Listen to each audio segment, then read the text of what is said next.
What's up, everybody? I'm your host, Brian Watkins, and welcome to another edition of the Brian Watkins channel.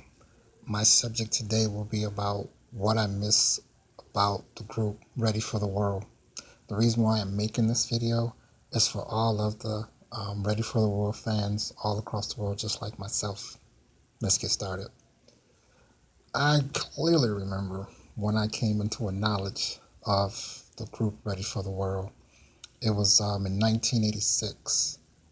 It was still around the time where Prince was at his peak with the success of Purple Rain, the movie, and also the album soundtrack. So my third oldest brother had came back from college. He was doing um, an intern at, I think it was at Blue Cross and Blue Shield. So, yep, in fact, that's exactly what it was. And he was still um, going to college in that area by Fairlane. So what ended up happening? Um, he would come by and get me. So I remember we had went to the store and we had got something to drink and we had some weed and we were smoking weed and we was drinking. It was a beer that had just came out from Germany. We would call it Oral Can Harry. So we sat back, we getting high and everything. I'm about 16 years old. I was really getting into girls then. And all of a sudden, Oh Sheila comes on. And I'm like, oh, at first I thought it was the time. And cause it sound, you could tell exactly they were heavily influenced by Prince. And I liked the song. So it turns out I ended up seeing a video on MTV. Video was nice. I did not know that they were from Flint, Michigan. All I know is I liked the music. I thought it was another group that had came out with some songs, I would say, about 1983. Yeah, the summer of '83.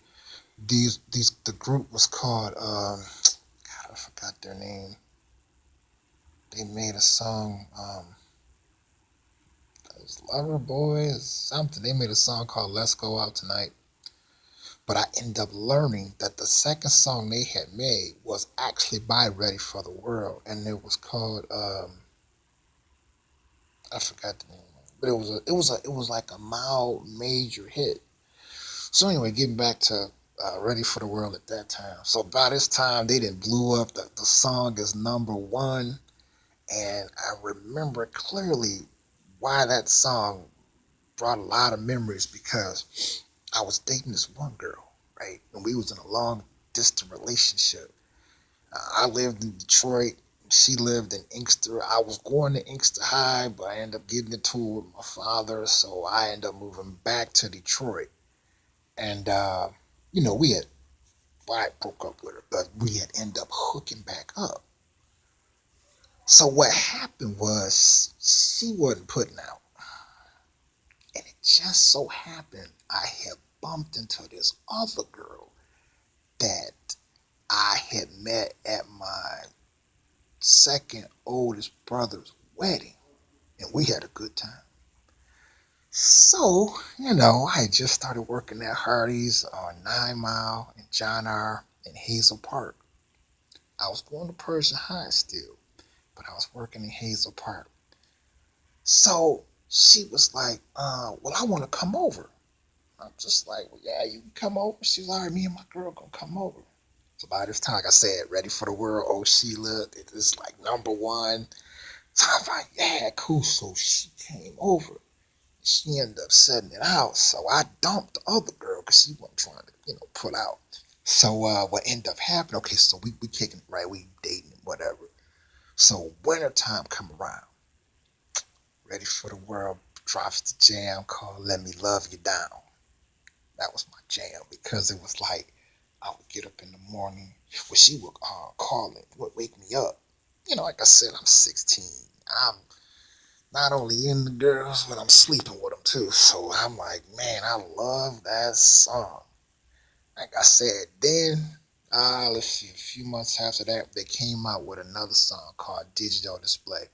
So they was doing very well. They was touring. They was on all of the main uh, talk shows, that handle R&B music.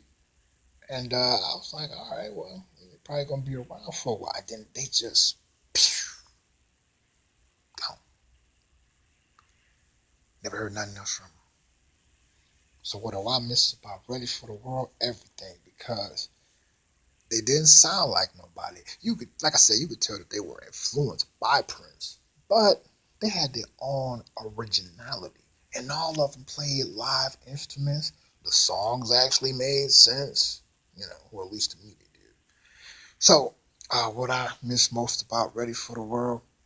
Everything. Subscribe to my channel. Why? For two reasons. I make videos constantly.